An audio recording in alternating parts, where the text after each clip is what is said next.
Hello, Mana Guzzlers, and welcome to the Noob Report. I'm your host, Ryan Kinney, and I am super excited to bring you this episode of General Synergy, based on Estrid the Masked. For one colorless, one green, one white, and one blue, this Bant 2018 Precon Commander gives you a Planeswalker that starts off at 3 loyalty. For +2, you can untap enchanted permanents you control. For -1, you can enchant permanents you control with totem armor masks, which are essentially going to give your permanents indestructible. You can pop the mask instead. But more exciting is this -7 ability, which is replenish. You get to send the top 7 cards off your deck, and any enchantments that are in the grave, not just the 7 you sent, come back onto the battlefield, enter the battlefield. And then you do the same for any auras that you may have sent in the process, beforehand or on the ability. So, before I kind of get into my card choices, I want to let you know it was extremely difficult building this deck. I'm normally an aggro player, and going down this route, it seemed like I wanted to do Stax, and it would be my first chance doing so. Stasis being one of my first choices. For one colorless and one blue, everyone loses their untap phase, including you. And during your upkeep, you can pay blue or destroy Stasis. And obviously, if you choose to destroy Stasis, you don't get access to your mana immediately, which is highly problematic. So let's say you do choose on your turn to let Stasis die, all of your lands will remain tapped, and as soon as the next opponent goes, they will have access to their mana. So you want to really put in more heavy lifting when it comes to your Stax options so that Stasis isn't alone and you don't die the moment it's removed from the field. Because also, keep in mind, your opponents can stack up their mana until they get removal and hit Stasis. And next thing you know, you're really in hot water trying to grapple. Some of the options that I want to make Stasis stronger with start with Kismet. There are a few cards in the game that do this. For 3 colorless and 1 white, artifacts, creatures, and lands your opponents control come into play tapped. This isn't an amazing card, but it does help Stasis really lock down the board. Now that your opponent is trying to save up mana to stop you, all of that mana is coming in tapped and it will never be restored to them. And it's white, so the blue that you're paying to sustain your Stasis is not interfering with this culminating lock. Next, I want to talk about Cyclonic Rift, which is debatably one of the best blue cards in the game. This is another way you can really take your opponents off guard. By sending everything back in an environment where they're not going to be able to untap the stuff that comes in, especially underneath Kismet, is quite effective, and I really don't have to tell you that. Cards like Frantic Search and Rewind are flavor choices. So, Frantic Search is a 3-drop that lets you draw 2 cards and discard 2 cards, and then you can untap 3 lands. There's a lot of really cool ways to pay for this card in this deck. For example, we have Carpet of Flowers. You may have a couple of basics laying around that are not enchanted, and you use those to pay for Frantic Search. And in the process, if you untap enchanted lands or bounce lands that are pushing up 2 or 3 mana, you're actually surging up your mana count. And another cool thing that's synergistic about Frantic Search in this deck, aside from just the raw draw power, is looting allows you to put heavier cost enchantments into your graveyard so that Estrid can recur them later. In the Rewind, I don't really like this card, I'm going to be honest with you, but in a very similar fashion, the 4 lands that you're allowed to untap after you've countered something don't have to be the mana that you've dumped into it. The mana can come off of something else, and then when you untap the lands that you choose, you can pick the ones that are giving you more, whether it's the bounce lands, as I said, or the enchanted ones.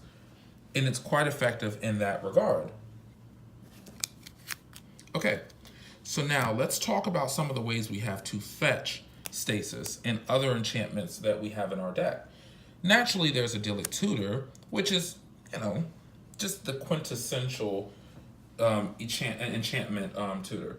It was quite expensive money-wise, and when you think about how much it costs mana-wise, it's not actually the best, in my opinion, and from testing. Enlightened Tutor, although it does not allow you to put the card directly into your hand, is definitely much better in my build because it allows me to also branch off and grab the Chainveil, which is one of the more exciting cards to run with Estrid. If you have quite a few enchanted lands, you can just go ahead and start infinitely sending your deck off to the graveyard and bringing back all your enchantments, or you can just surge up infinite mana. The way that I chose to do my deck, I've played with a couple of options. This current build is the strongest that I've done so far. I am interested in sending as much of my deck to the graveyard as humanly possible, and then resolving my win condition that way. And another cool thing about Enlightened Tutor being able to grab both is that we're in the green identity, so you can do a retutor. Eternal Witness, for example, can, really make an impressive play. If you do Enlightened Tutor to grab something like Stasis or really any control or Staxy piece, you can resolve Eternal Witness, bring that Enlightened Tutor back, and then go into Chainveil, for example. You can retutor. And Eternal Witness isn't a slave to any of the choices. You choose what you want to recur. So maybe your opponent has hit something that you really need to lock the board down with. She comes in and she puts you in a really great place to go right back to where you were. I also like Noxious Revival. It does put the card back on top of the deck, but when you're underneath Stasis, having the option to not have to pay any mana, just pay life to recur something, is quite effective. And it has come up, not just in this deck, but in a lot of the decks that I've played that card in. So, because we do have the retutor ability with recursion, I love cards like Muddle the Mixture, because I can counter a target instant or sorcery spell for that 2 blue, or I can transmute this card and go fetch Stasis, or any of my other lower cost enchantments. But what's really cool is, because of Noxious Revival and Eternal Witness, you do have an opportunity to do both in your own time. And of course, I run Counterspell. It's just good to hold up in case I'm trying to resolve something big and my opponent is off on their way to kill me. Counterspell, to me, is just a staple. Next, I want to talk about Sterling Grove, which, although it is another tutor for enchantments, it is so much more. Sterling Grove, when paired with Greater Auramancy, basically tells your opponents that none of your enchantments can be targeted. You can't target them either, so keep in mind. But the way that I've decided to build my deck, I don't run too many auras. I really just run land auras. By turning your entire board into enchantments, this may seem odd in this style of deck, but it's the beginning of the end for you rounding out the game, because we also run Starfield of Nyx. So Enchanted Evening, all permanents are enchantments in addition to their other types, and then Starfield of Nyx, they all become creatures. So if you're sending everything to the graveyard and you're accumulating Stax pieces, there's a huge payoff later in the game where everything becomes a creature that you can actually swing with and take out your opponents. And by doing something saucy like archetype of imagination, all of them gain flying. And then anything on the board that has flying that your opponent controls essentially loses those abilities. This is effectively my win condition. I've had other ways that I could have won, but this has been more rewarding. You can grab the pieces in your own time, send them off to the graveyard, and then just recur everything and pretty much just win through battle, which feels good for me as an aggro player at core. Okay, so next I want to talk about the land enchantments that I keep referring to. I started off with, I think, like 11 of them. And then I went down to 9 and 7. And officially, I'm at 5. They all have something in common, too. Wild Growth, as a 1-drop, is just super simple. You tap a land, and then all of a sudden, that land also pushes up green in addition to its other colors. Utopia Sprawl is similar, except you have to enchant a forest. It doesn't say a basic forest, though, so I'm able to work with that. Any of my dual lands that have dual distinction can be tapped for any color that I choose upon, Utopia Sprawl entering the battlefield. Fertile Ground is amazing because you can put it on any land, and then that land taps for any mana color. Verdant Haven. Yes, it gives you 2 when it comes in, and it's a 3-drop, so it's starting to get closer to being like high CMC for this deck, but it does give you the ability of giving 1 mana every time the land is tapped. And then Overgrowth is allowing you to pull up 2 green per tap. 5 auras has been good for me. I'm locking the board down early enough where I'm giving myself a chance to hit a lot of these pieces once I start resolving Estrid to send all of my enchantments off to the graveyard.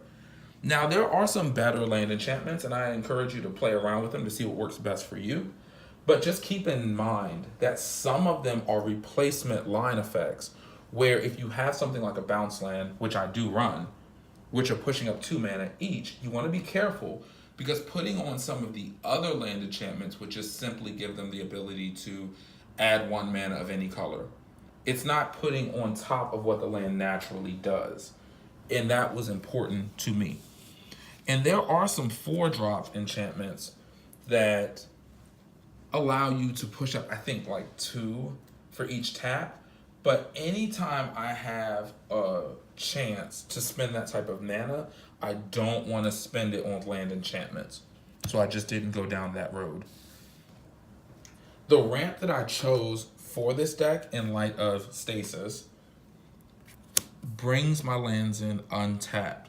Crop Rotation is really cool. You can just turn a forest sideways, and then the land comes in untapped that replaces it. So you can go grab something that produces blue, like Command Tower, for example, if you so wish. But you can also grab Reliquary Tower, which is an excellent choice because this deck draws a lot. There are Enchantresses in this deck. There are a lot of cycling cards that we're going to go through. There's Ristic Study. There's just so many cards, and you run the risk of losing a lot of those cards if you don't go into Reliquary Tower. To that effect, I also put in Sylvan Scrying. Now, this is definitely not better than Kodama's Reach or Cultivate, but it has more versatility for me, especially in the face of something like Stasis, where normally all of my stuff is going to come in tapped. Nature's Lore is a 2-drop that allows me to grab a forest, and as I've kind of kept as a theme for this ramp package thus far, it doesn't come in tapped and it doesn't say basic, so I can grab a dual land. Wood Elves is a creature that does the same thing, and it blocks, so that's pretty cool. I don't really run that many creatures. I think it's like 9 of them, but I don't really need them. I prefer to put out a pillow for it or a prison card for a problematic piece than to put out a lot of creatures. This one, however, allows me to spend 3 mana to go grab a dual land if I so wish. And then Skyshroud Claim to me has just been a boon coon. 4 mana is heavy for me. I don't like to pay it, but to get 2 lands of my choice that just happen to be forests, it's great. I can grab any of my dual lands. Well, not any of them, but a great deal.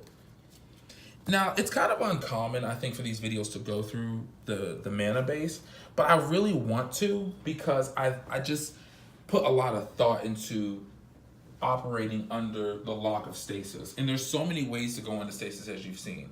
Idyllic Tutor, Enlightened Tutor, Sterling Grove, Estrid resolving her ability, Muddle the Mixture. So there's no mystery that I'd love to go into Stasis as soon as possible. And when it's there, the lands are going to matter. So Command Tower, obviously, if it's obvious, I'm not going to hover too long.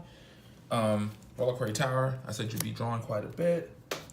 Seaside Citadel is not really that good, in that you know, it does come in tapped, but I made an exception because it gives me any of my colors. And plus with the land enchantments, it's a great option.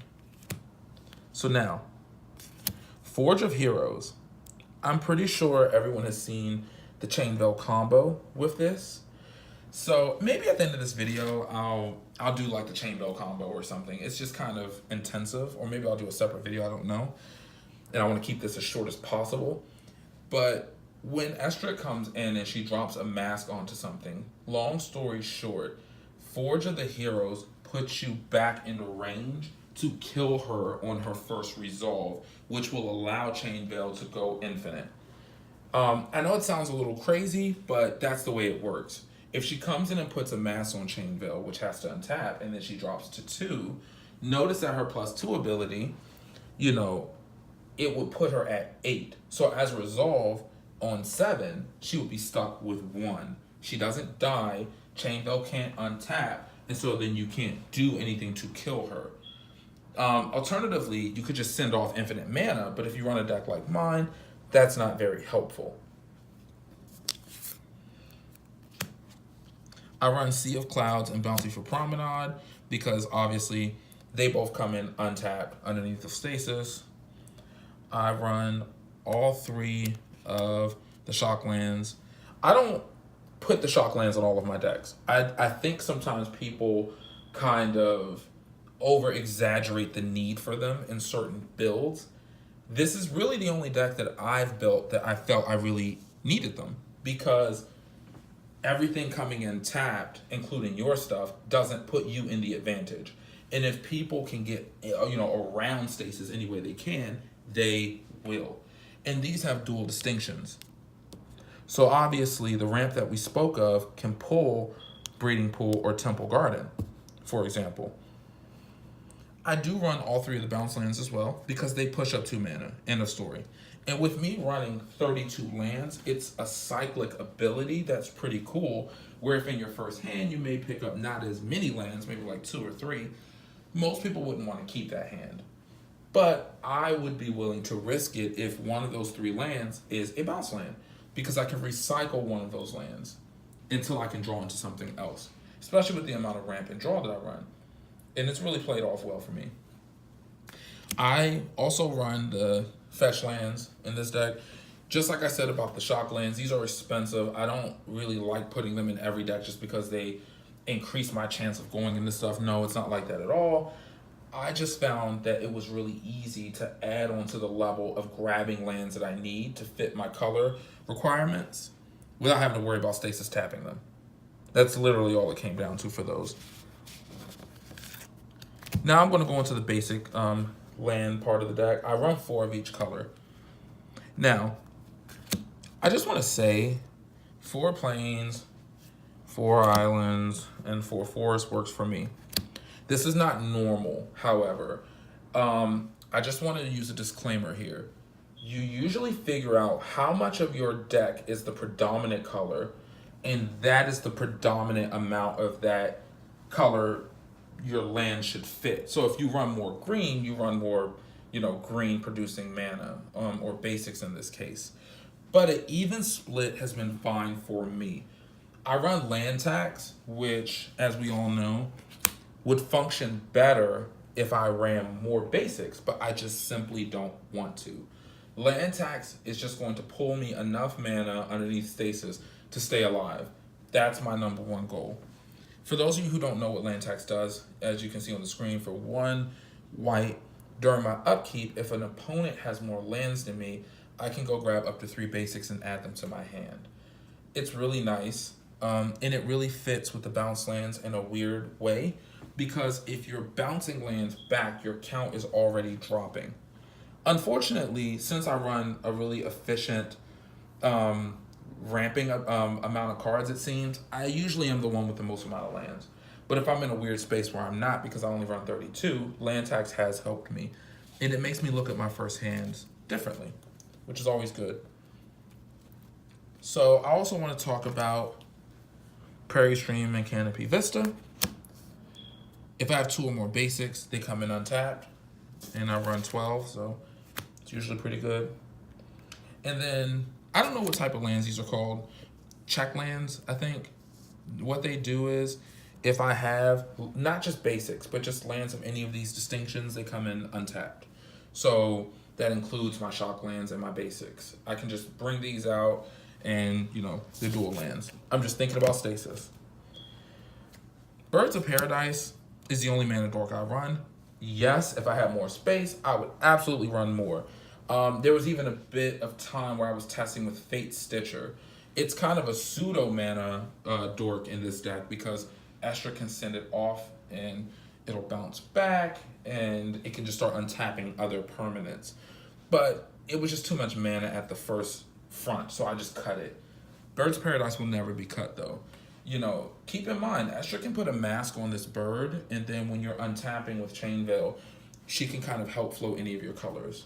It's just an exceptional card, especially if you draw it in your first hand, because all of a sudden on your second turn, you have 3 mana as opposed to 2. Carpet of Flowers is broken next to Stasis. I've had a lot of fun resolving this. Everyone at my table runs quite a bit of blue, and so with it comes islands. You only need to resolve this for 2 blue mana, and it's immediately useful each and every turn. You can cast a great deal of your deck with Carpet of Flowers, the way that I've built it up. You can just float up that 2 of any color and just really go for the gusto without having to tap lands. And that's why I put this in my mana section to discuss. There's also Mirari's Wake. Make everything a dual land. I didn't run this in the first iterations of the deck because 5 mana is just not exciting. 5 mana is dangerous, especially depending on what you're spending it on. But when it comes to something like Estrid, everything becoming a dual land all of a sudden, when you start using your enchantments or using her masks, you're not losing additive ability. Dropping a mask on something that only gives you 1 mana normally is not the best, but Mirari's Wake makes it better. Keep in mind though, it says when you tap a land for mana, add 1 mana to your mana pool of any type that land produced. So if you have like Command Tower and an enchantment, you don't get to just float any colors. It doesn't work that way. You float, you know, whatever you want off of Command Tower. And then you float 1 more of that color because of the way that it's worded. Further, if you have a land enchantment on it, so let's say you have Wild Growth on Command Tower. So you tap it for blue, Wild Growth gives you green, then it's a little bit different because it produced 2 colors. So you can choose between those 2 options. But no, you would not be able to float white, for example.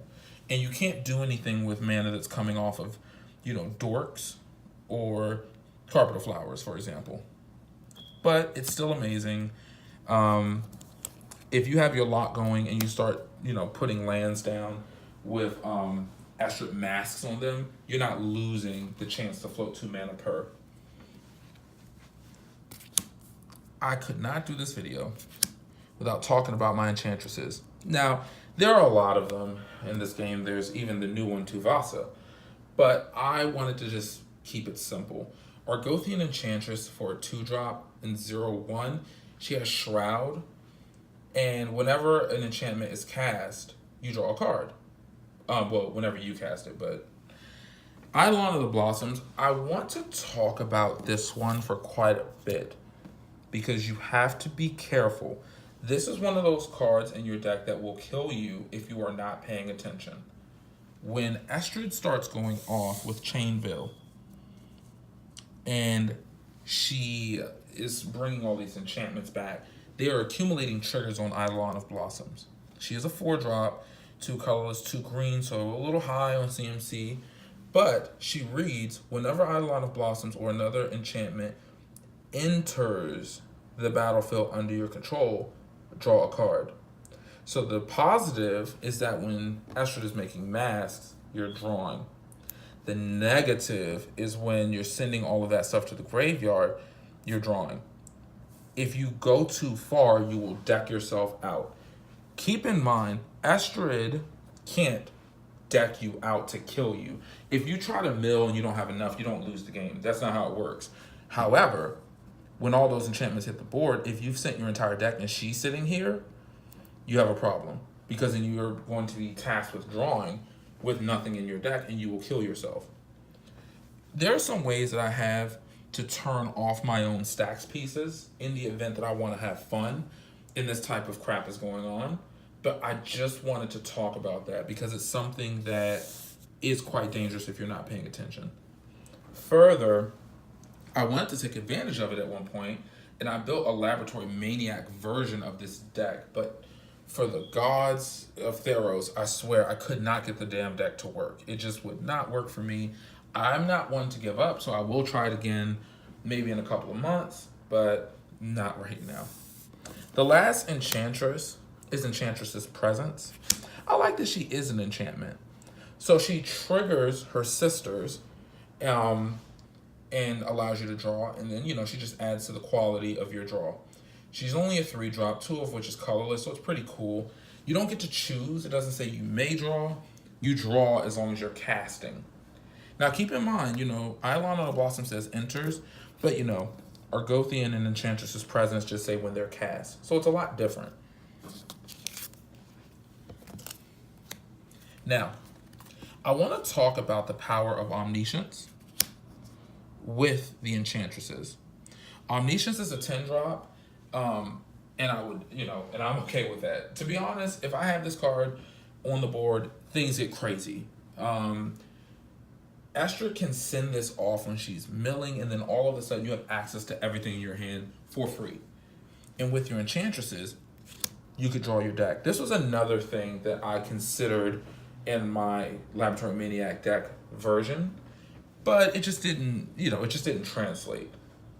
You just don't need it. You don't need Laboratory Maniac to make this a broken card. You have access to everything. And to that effect, I'm not going to keep doing this. Ristic Study. Obviously, your opponents are playing, you're drawing. There's really no need to go further than that. And Mystic Remora. So this card is really fun because obviously, for 1 blue, this enchantment, which looks like a creature, has cumulative upkeep. So that just means on your first round, somebody's about to hit somebody in my parking lot. In your first round, you pay 1, but then the next time around for each age counter that's accumulating, you're paying an additional 1. So you'll pay 1, and then you'll pay 2, and then 3. So it gets quite expensive. But there's really a lot to say about this card. You don't need to keep it up for it to be beneficial. You're paying 1 blue mana, and when you're asking people to pay 4 to stop you from gaining from them playing, that's a lot of mana. Most people will let it fly unless they have access to a lot of mana and not that many plays, which isn't a good place for them to be anyway. And yeah, it's for non-creature spells, so in that way, its net isn't as big as Ristic Study, but it's still amazing.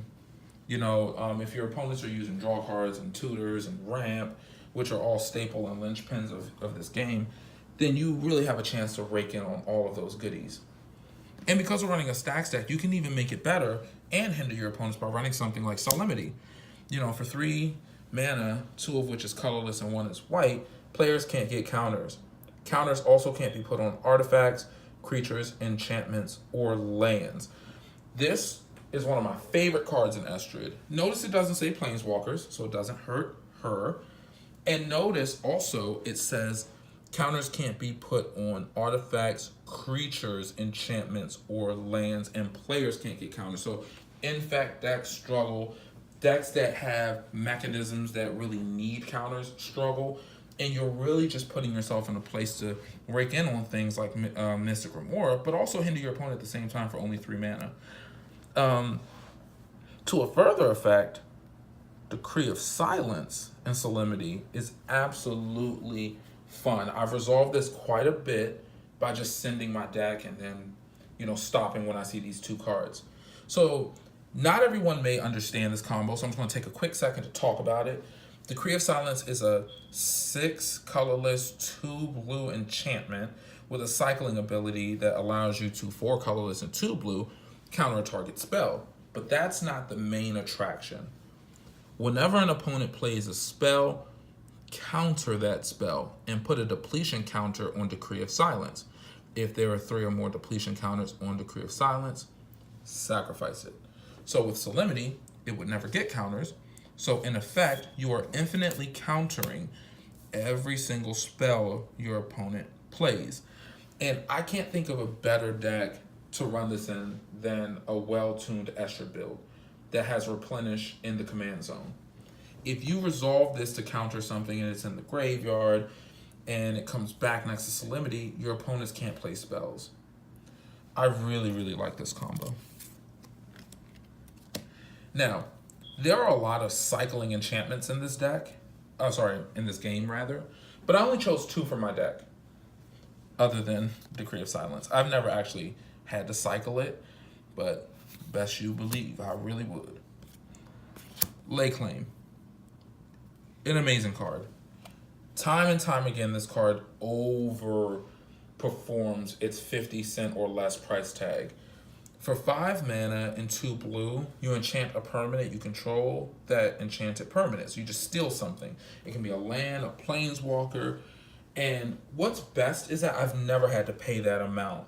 It has a cycling ability. You just pay 2 and then you discard it and you draw. This is excellent for Estrid, who wants to bring enchantments out of the graveyard. This is excellent for anybody who is trying to set up a really saucy way to surprise your opponent. They may not remember you've done this in the earlier turns, and that has happened. So you use Estrid and this comes back, and you steal anything off the board.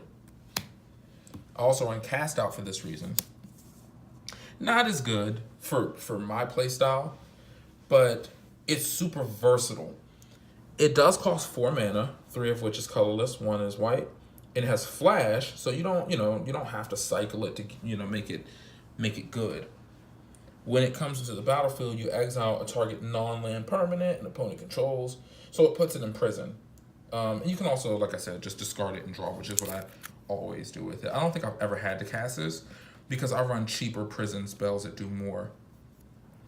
But that draw is nice, especially to see it come back. While we're still talking about draw, I have to mention Jataxian Probe. When Stasis is live, which is quite a theme you've seen so far, I'm going to get into my other Stax pieces, but just to be completely honest with you, nothing is as powerful as resolving Stasis early.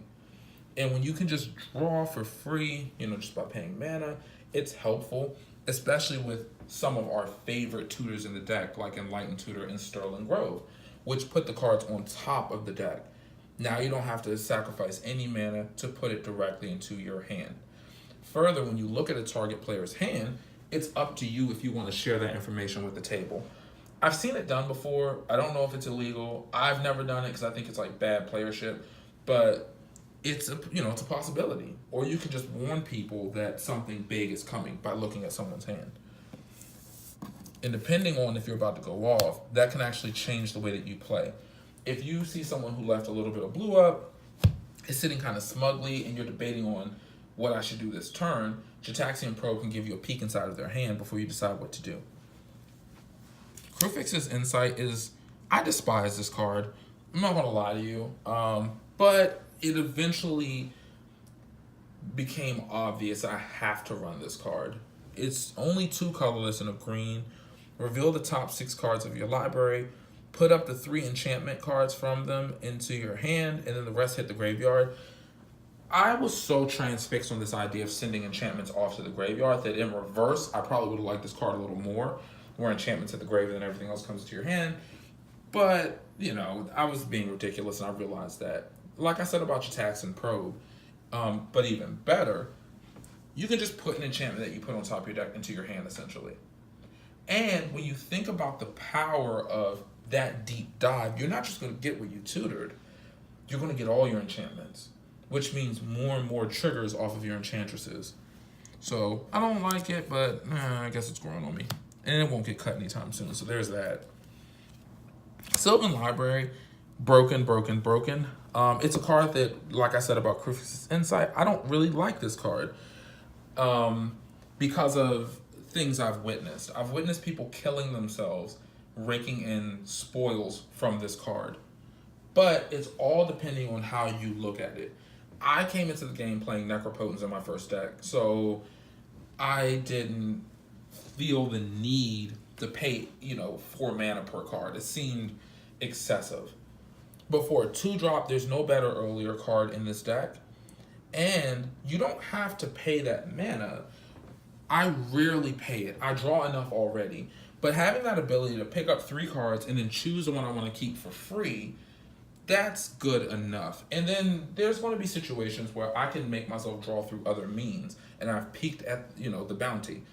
I look at the 3 and I figure out, how many of these can I actually use right now? And then the rest goes back.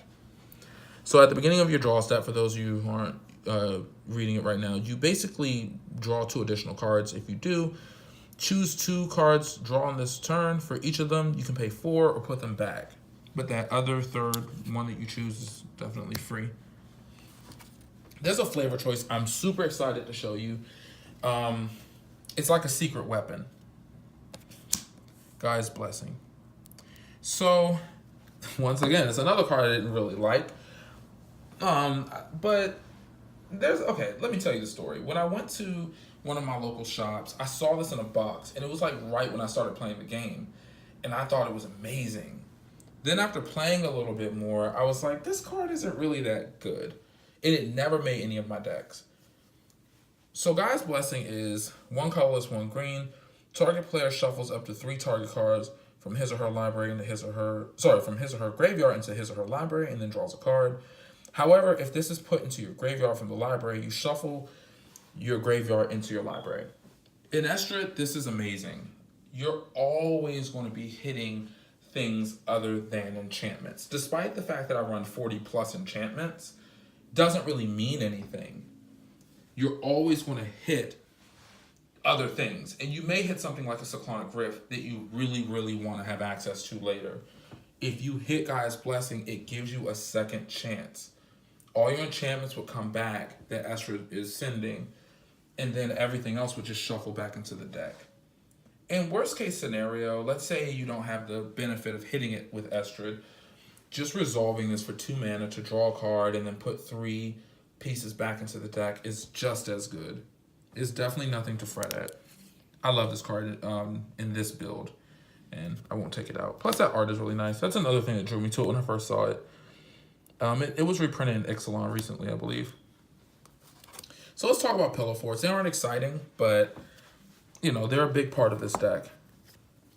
Ghostly Prison, obviously, 2 colorless and a white. Creatures can't attack you unless their controller pays 2 mana for each creature he or she controls that's attacking you. Propaganda does the exact same thing, but it's in blue. Yes, you should run both. But there's obviously an issue with these cards, and like a grappling ability.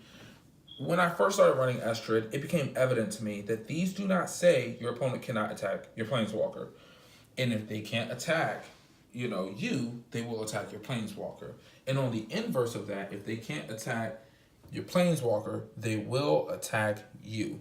So you have to cover up both ends by protecting yourself and also protecting Estrid. Sphere of Safety is an amazing way to do so. It costs 5 mana, 4 of which is colorless, 1 is white. And then creatures can't attack you or a Planeswalker you control unless their controller pays X for each of them, where X is the number of enchantments you control. And there will be a lot. You don't even have to have like a shitload out. You can have like 3 or 4 enchantments out, and that's it. People aren't going to pay that, especially underneath of Stasis. Everything matters with resource management when something strong as Stasis is out. And it feels like this deck is built on the backbone of it. Estrid's Invocation definitely made the cut, as well as a better version of Copy Enchantment. For 3 CMC, 2 of which is colorless and 1 is blue, it can basically come in as a copy of any enchantment you control, except it can, flicker itself in the beginning of the turn and come in as something different. So my favorite thing to copy is Sphere of Safety, or any Pillow Fort, because it's only 3 mana, and you can always turn it into something else if you so wish. You can bounce it in and it can become, I can't think of anything off the fly right now that, we haven't talked about, but I really like to use it with my Pillow Forts, and it's just a great additive utility. So all these other Stax pieces I talked about are about to come up right now. As you can see, the majority of the deck does want to resolve Stasis as early as possible and keep the powerhouse position by a lot of the thought-provoking choices that you make. But at the same token, you want to turn everything into an enchantment and then into a creature and put it up in the air and hit people. So the best way to do that is start locking down the board early as possible. And you have more range if you run more options. And what better way to hurt people is there than telling them they can only cast one spell per turn? This is an evil way to assure that things don't get out of control, especially if someone hits stasis, because it can happen. You know, if you tell people, listen, you can only cast one spell per turn with rule of law, which is 2 colorless and 1 white, you are in a really great place to just take the game under control. Especially because you don't need to do a lot of casting. Estrid's ability isn't casting. You know, like, it's just, she's already out, she's doing her thing, she's sending enchantments and bouncing them back. You know, it's a perfect environment for people to not win. Further, there's a really cool combo in this deck with Leyline of Anticipation for Rule of Law. You can only play one spell per turn, but that has nothing to do with your opponent's turns. And Leyline of Anticipation for 2 colorless and 2 blue gives all of your non-land cards flash. And so that means that as people's turns are going through rotation, you can add up the Stax pieces. And if you have something like Omniscience out there, you're not paying for them, but you know, it doesn't really matter. Rule of Law isn't stopping you from untapping. So you'll always have mana. But now you can play Propaganda at the end of player 1 turn, and then player 2 turn you can play something else, and then the turn after that you can put down Stasis if you so wish. Like, it's like kind of circumventing this in a really clever way. And because Leyline gives everything flash, I want to run a buttload of prison cards. I want to be able to properly threat assess. If something comes out that looks like it's going to hurt me, I want to lock it up, put it in prison, and throw away the key. Imprisoning the Moon is one way. 2 colorless and a blue. You can actually enchant creature, land, or planeswalker, and it becomes a colorless land, and it loses all other types and abilities. Song of Dryads. For 2 colorless and a green, you can enchant any permanent, and it becomes a colorless forest. Detention Sphere. For 1 colorless, 1 white, 1 blue. It comes in, you exile that card. It has to be non-land, of course. And any other permanents with the same name. Now, if any of these prisons go away, actually everything is restored to its original value, but it gets overwhelming the more that you add to this. You know, like Oblivion Ring is 2 colorless and a white. Same thing, exile another target non-land permanent. Banishing Light, same effect. Nevermore, it's not really a prison card per se, but it's better. For 1 colorless and 2 white, when it enters the battlefield, you just name a non-land card. The name card cannot be cast. It's really for those players who use their commander as a piece of their infinite win combos. You just call the commander and then they just stop playing. They can't do anything. And know that all these prison cards, I still have a couple more prison cards, but I just want to say this for a second. Understand that these aren't like a surefire way to win. It's a distraction. If you lock up something that your opponent needs to play, when targeted removal comes around the corner, they'll have no choice but to remove these pieces as opposed to the various Stax pieces or pieces that are causing you to get closer to your win. They have to address that they can't play their commander. They have to address that their commander is under Banishing Light. Actually, no. Sorry. You do not, let me, These, you do not want to use on a commander. I actually forgot about this until just now. I wanted to tell you guys this. Because they do have an option when these are coming out to touch their commander to put it back into the command zone. So it's not as effective. That's what stuff like this is for. Because then it's different. You know, like you're not exiling it or banishing it or moving it that will trigger that option. So these are more for commanders or bigger threats. And then these guys are for like everything else. And with Leyline of Anticipation, actually, you're in a really good place because you can choose to do it whenever you want. So you don't have to haphazardly play anything. Wait and see what they're doing and address it properly at instant speed. The last two prison cards I'm going to talk about are more like spicy sauce tech. Grasp of Fate, 2 colorless and 1 white. You basically do the prison effect on something of each opponent. This is an amazing distraction because it actually does hurt your opponents, all of them, and now everyone's focusing on the same card to get off the board. It's glorious. I haven't used it at the table yet, but it's a really great card. And then Skybind. I found this one at I think the 25-cent box at one of my shops that I go to. For 3 colorless and 2 white, it has Constellation ability of whenever it enters the field or another enchantment enters the field, exile target non-enchantment permanent, return that card to the battlefield under its owner's control at the beginning of the next end step. So since it does say enter, it will trigger if you're using Estrid's mask ability. Because it says enter, it will trigger if she's sending a bunch of enchantments. As you're resolving this, you're just banishing things that are, problems. And if you're living at instant speed because of Leyline of Anticipation, then it's even better because then you could just do it very quickly. To be honest with you, I ran this to turn off a lot of my own Stax pieces before I realized, non-enchantment. But I still kept it. I see the potential.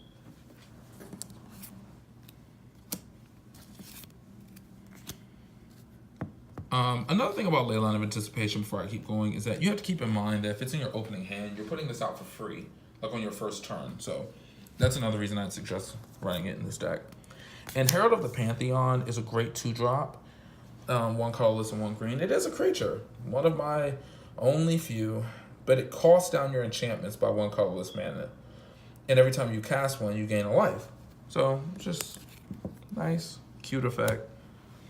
And then the last, 7 cards, exciting. Energy Flux. For 2 colorless and 1 blue, during each player's upkeep, destroy all artifacts that players controls. That player may pay an additional 2 mana for each artifact he or she wishes to prevent energy flux from destroying. So it comes around, and it's a wrath for enchantments. And you have to understand that a lot of people run artificial mana for their ramp choices. A lot of people run artifacts for their win conditions, like Aetherflux Reservoir, which is one of my most hated cards of all time. If you are locking the board down and people have out really effective artifacts, they have to pay to keep them. And in the Stax environment, that can be the thing that makes them lose. Whether they're losing a big piece of their mana or they're paying just to upkeep, it means they play less. To that effect, I also run Stony Silence. Now, Stony Silence, for 1 colorless and 1 white, says activated abilities of artifacts can't be activated. That includes me. So this does interfere with the Chain Veil. But I don't really need Chain Veil to win, so that's one thing. And 2, to a further effect, there are ways in my deck, as I said, to turn off my Stax pieces if they start to interfere with my play. And you don't want to run too many Stax pieces that interfere with you, but out of all of them, this is the one. Because the deck moves pretty quickly. I get to Chain Veil pretty fast. But I can cast this on turn 2 and stop you from playing. Your Soul Rings don't do anything. Your Stones don't do anything. So it's effective.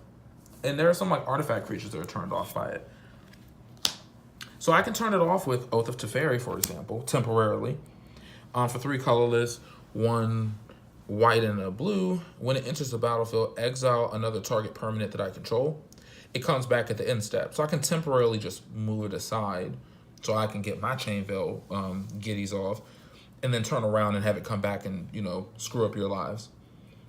You can also activate loyalty abilities of Planeswalkers twice each turn rather than only once. So it's like a soft Chain Veil. It's not broken or anything, but it's amazing. I really like this card. There's also Aura of Silence. This can also turn off my Stax pieces because, so it's 1 colorless and 2 white. Artifact and enchantment spells your opponent's cast cost 2 more, which is already amazing. But you can also pop it and destroy a target artifact or enchantment, even your own. So I can bring this out and, you know, tax everyone to death.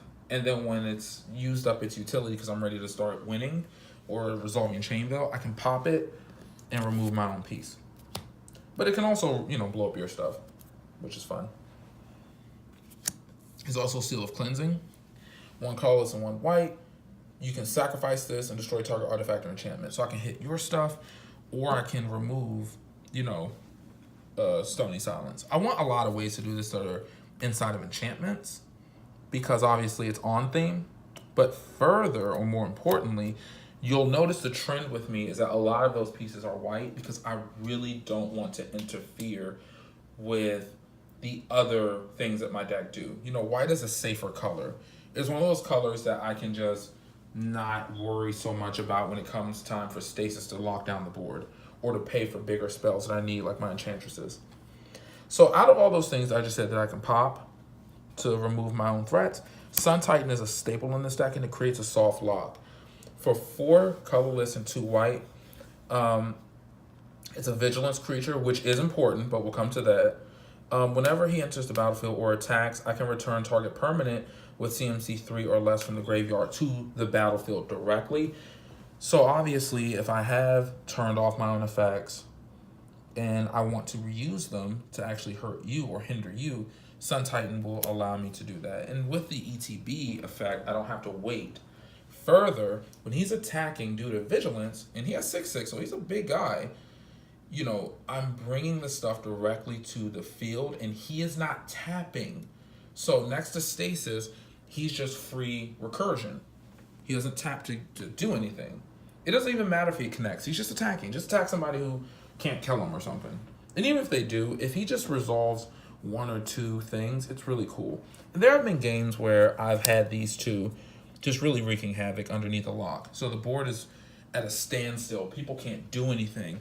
I'm popping their utility pieces that are artifacts and enchantments, and just bringing them back, and just being, you know, proactive and trying to make sure that my board is going forward.